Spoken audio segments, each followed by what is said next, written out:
but a colleague in the back, Jim Carr, who many of you know, shared with me a Twitter account or Twitter note saying that today in 1780, our New York State Legislature met for the first time in the city of Albany at what was then the old City Hall. So I share that with you. Compliments of our colleague in the back of the room. It seems like we've been going since I know, 1780. that's not us. We've been there a long time. It's always good to have a historian around. Did this hearing start? No. He doesn't remember that. Chairman Farrell, Chairwoman Young. Yes, Denny was here for that first meeting. Denny remembers it, right? Okay, all seriousness aside. Chairman Farrell, Chairwoman Young, particularly note to Chairwoman Young on your assumption of the Finance Committee Chair. Look forward to working with you in that capacity and hopefully passing our stop arm camera bill together with you this year. I'm pleased to share with you recommendations of the New York Association for Pupil Transportation regarding the Governor's 2016-17 budget proposal. Our more than 600 members are responsible with our colleagues in the Contractors Association for the safe and efficient transportation of more than 2.3 million children to and from school every day. It is vital that our state continue its investment in school transportation to continue our state's unmatched record of safety for our kids. We're here to discuss some of those investments with you today. I'd like to highlight several key issues or areas from our full statement for you, but before I do that, I want to join our voice with the other education lobbies who have called on you to work to eliminate the gap elimination adjustment. I guess it's two eliminations. Restore the money. In many school districts, while it doesn't directly affect transportation, they've looked at transportation to help ease some of the costs that they have, that they've had to deal with in the GEA. We've seen safety training programs cut, routes changed and cut back. Training for drivers, administrative and dispatch personnel, a lot of things that we use to keep kids safe have been cut as a result of the GEA, and it's time to restore those monies. In specific area with school transportation, very briefly on a couple of points, we're pleased to see that transportation aids continue to be recognized as expense-based and that the governor's budget includes $1.783 billion to accommodate the costs that were incurred by school districts last year, and we support continuation of that into the adopted budget. We appreciate the continued funding of $400,000 for this comprehensive school bus driver training program, which this legislature enacted back in 1997. We're sad to say that it has not been increased from the $400,000 since 1997. And we've got a lot of new needs that school bus drivers are facing out in their school buses, and we're asking for an increase from $400,000 to $500,000 to allow us to do training in special needs transportation, the increased transportation of kids who are in pre-K programs. We've got a lot of violent incidents happening on buses. We're going to be able to train the drivers on how to respond to intrusions on the bus and violent incidents, and some of those things are described further in our testimony. A key part of what we're asking you for is to recognize that pre-K transportation is a cost to school districts. When universal pre-K was created back in the late 90s, transportation was not considered. In 2012, there was legislation passed that allowed school districts to provide the transportation, but gift to you from us, the legislation said no transportation aid would follow if you did transportation for pre-K kids. We're here to say that transportation is a necessity for pre-K programs. Many districts are not doing as much as they might with pre-K because they don't have transportation to get the kids from home to the program and back. And we think that the program would succeed and grow larger and be more reasonable, reach its potential if transportation could be addressed. So we're asking that that law passed in 2012 be reconsidered, repealed, and that funding be made available in the transportation aid formula for transportation of pre-K students. Two final points in terms of budget. You just heard from the after-school and community school programs. We've been part of some of the work they're doing. Programs like after-school programs, community schooling, regional high schools, and those kind of initiatives we're doing are all good ideas educationally. They cost money on the transportation end. So as those things move forward, we're going to be looking to you and the education department to work with us on ensuring that there's transportation aid available to help us provide those services to the kids. Lastly, in our statement, we talk about mandates. We've enumerated about 8 mandates that are placed on school transportation programs that cost money, that with some modification or in some cases elimination, we could save $100 million or more by eliminating those and moderating them across the state. We're very proud of the record of safety that we've accomplished in New York State. With the training funds particularly, we've gone from dozens of fatalities back in the 70s, 80s, and 90s to having no fatalities over the past couple of years. That's a record to be proud of. We're keeping our kids safe. we need to continue to partner with you and ask you for your support in terms of appropriation and political support for the work that the men and women do to keep our children safe every day. And I can take any questions. Thank you very much. Any questions? Just one comment, Yes. Mr. Chairman. I want to thank you for highlighting one of the impediments as to why all school districts have not adopted the pre-K programs. Right. We've been many of us have been trying to say that the money that's been put in the budget for that purpose is not sufficient because there are so many other costs involved. Correct. There's the structures that needed, the classrooms that are needed, and I personally never even thought of the issue of transportation, but that's another cost for these school districts that as to why they're not adopting the pre-K. They're just jumping into it. And I think Thank you you very heard the much. Syracuse superintendent talk about that for pre-K kids there, or Rochester, having those little children having to walk to the pre-K programs. Not going to happen, and it's a similar problem in rural areas where the Right. children have to go long distances to get to the program that just can't. All right. Thank you very much. Thank you. Thank you, Peter, for being here, and just pass along to your members, please, how much we appreciate all of their efforts to keep students safe, and sometimes in difficult conditions, and so thank you again. Thank you. Thank you. League of Women Voters, Legislative Director Marion Bott.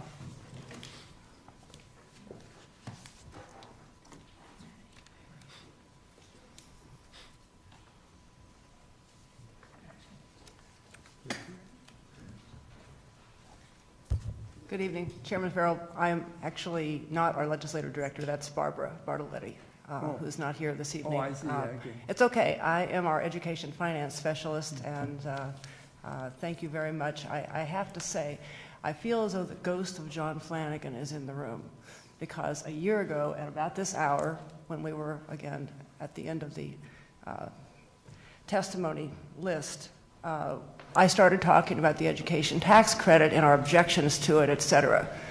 And I've known John Flanagan for a long time, and as I was speaking, within my time limit, he interrupted me and said, "Marion, we get it. We get it. You don't like it. Is there anything we can do to fix it?" At which time I basically said, no. But I was, because I've known him for a long time, I basically did not refer to him as Senator Flanagan, as I should have. I should have said Senator Flanagan, but I said John. So I want to correct the record. I have great respect for the work that all of you do, and I know it's a tough fight on ETC. We will once again be opposing it, and we this year plan to present some more specific reasons at the tax hearings next week. So that I think covers that part of our testimony. I spent a lot more time this year on the computer runs because the other major issue is the trade-off between eliminating the gap and increasing foundation aid and all of the issues surrounding CFE. So I wanted to actually see what the governor had done. And so the reason you have been given this rather lengthy attachment 2, which I would like you to just take a quick glance at if you don't mind. What I did is I dug into, on a county-by-county basis, another look at the computer runs that are delivered to us through the DOB in such a form that they're pretty condensed unless you go and get the detailed ones. So what I did is I teased out high tax aid, $223 million of high tax aid, to show where that is distributed throughout the state. And then I teased out the new proposed community schools aid. I was home watching you all here until 8 o'clock last night at Barbara's house, and so you will have to accept the fact that I'm going to have to resubmit that attachment because I was too bleary-eyed. I was literally, if you type every single school district in this state, you know we have too many, number one.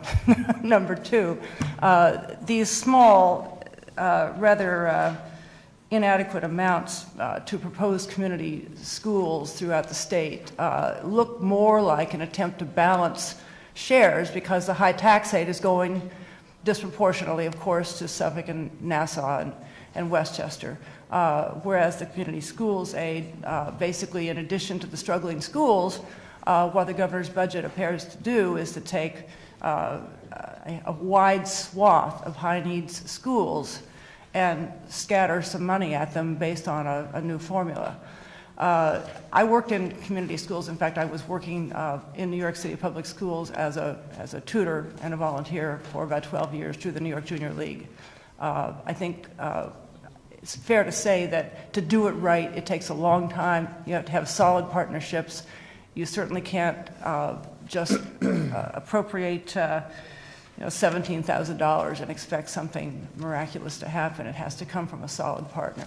So we would not favor using community schools as a budget line to balance shares. We don't agree with shares to begin with, but you certainly shouldn't. In other words, look at the high tax aid. I noticed that East Hampton gets high tax aid. Look at the formula. We put it in here as our first attachment. Is complicated, and it has nothing to do with student need. Perhaps Chairman Farrell remembers, didn't we get rid of that at one point? High tax aid? I think we got rid of it, and then it came back. I think about 10, 12 years ago, we actually got rid of it, and maybe it got melted into regional cost. One of the other formulas when we were doing a better job at actually being on formula.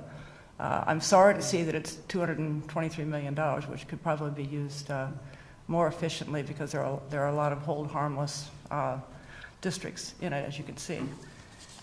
Okay, I think I shouldn't keep talking because I'm out of time, and we will testify in tax to go through the STAR things. The STAR thing looks fishy. I think it looks a little fishy, but maybe for good reasons. You have people who are double dipping, and then you have people who maybe will not owe state income tax. And what I'd be interested to know is whether some of those people who don't owe state income tax are people who are retired state workers who therefore they wouldn't need a state income tax refund. So we have to make sure that what's not happening is that certain classes of individuals are not being picked out to get out of the STAR pool. I don't think that's what he's trying to do. But I've asked the STAR unit for data, and I haven't received it yet. So that's the next week. Thank you so much for staying. It's nice to see at least the hardcore of you who are the most important leaders of this committee and their loyal staffs sitting there. I do appreciate it. Thank you. Thank you The very League of much. Women Have a Voters nice night. appreciates it. Good government. Hopefully you're not watching us at 8 o'clock tomorrow night. Hopefully you're not No, not watching us at tomorrow 8 night. o'clock tomorrow night. New York Library Association, Mike Meppel, Director of Government Relation Advocacy. Congratulations, everyone. We made it. Made it. I believed in you all along. So I'm last, but certainly not least, and I will end up being the most memorable person today by giving the shortest testimony in respect of how long you've been here. First of all, I'm Mike Neppel. I'm the General Counsel and Director of Government Relations for the New York Library Association. I first want to thank our partners and advocates on the committee and in the legislature for including the extra $5 million of funding in last year's executive enacted budget, pardon me. Library funding is a core component of our state's educational infrastructure. Libraries are education. Libraries should be fully funded under the law. Absent of that, state library aid must increase every year in direct proportion to increases in school aid. It just makes sense. These are three things that we know. Our state's library aid program is woefully underfunded, even at full funding, which would be $102.6 million. It's millions of dollars less than what is actually needed to effectively run our state's library systems. This is a formula that was devised 30 years ago when people were using libraries much differently than they are now. Library use is surging across the state. It's up 10% in the last 3 years, 15% amongst women, 15% amongst communities of color, 20% among households making less than $50,000 a year. So libraries are education. I think an important and interesting thing to point out is that according to statistics provided by the New York Public Library, a GED equivalent study guide was the most circulated book in the Bronx for all of 2015. I think that's very exemplary of how people use libraries. for nearly 33% of African American and Latinos and 25% of households making less than $50,000 a year, the public library is their primary point of internet access. For those individuals that responded to a 2015 Siena poll that went to the library to seek job training and career programs, 53% were African American, 40% were households making less than $50,000 annually. I ask you to really take a hard look at the state library aid funding this year, and I'm asking you to consider fully funding under the law. The only other thing I want to bring up is the state library construction aid program has received flat funding for a decade at $14 million a year. The state education department documents a $2.2 billion need statewide for library capital construction projects. It is far beyond time to increase funding available to local libraries. This is an economic development initiative. The recent New York City enacted budget provided a 10-year, $300 million capital commitment. We're asking our partners in the legislature to also take a look at that. I wasn't quite as short as I had hoped to be, but I thank you so much for staying and taking my testimony today. Really appreciate all the work you do on behalf of the library community. Happy to take any questions. Thank you. Mr. Abenante to close it. Thank you, Mr. Speaker. Yes, the high point of library aid was what, 2008? That's correct, 2007, 2008. And how much was it at that point? It was $102.7 million. 102. So if we applied inflation to the 102 in 2008, what would be this year's number? I believe, considering inflation, it would be somewhere in $129 million. 129, and how much did we give the libraries last year? 91.6 in last year's. 91.6, thank you. And you said the unmet needs as estimated by the New York State Education Department, the unmet needs and the unmet capital needs for libraries is $2.2 billion? That's correct. And how much money, go ahead. I'm sorry, that's largely the result of more than half of local public libraries in New York are more than 60 years old, another third are more than. And how much money do we put in capital every year? $14 million a year, of which we're very grateful for, but we're certainly asking for an increase. Okay, thank you. Thank you, Mr. Chairman. Thank you. Thank you very much. Have a great night. We adjourn. Thank you. We love libraries, so thank you so much. Thank you, Senator. We will adjourn until tomorrow at 9:30. Environmental conservation. All right.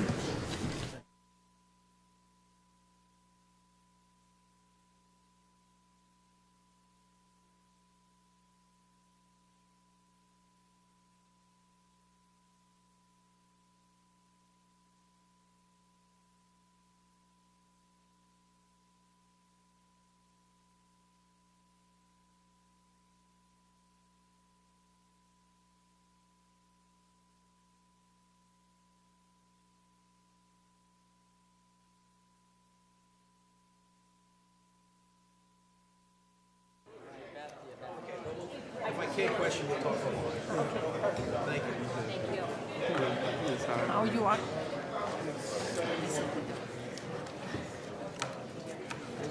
We've been joined by Assemblywoman Eiderman. Good, thank you. Assemblyman Arroyo. Thank you very much.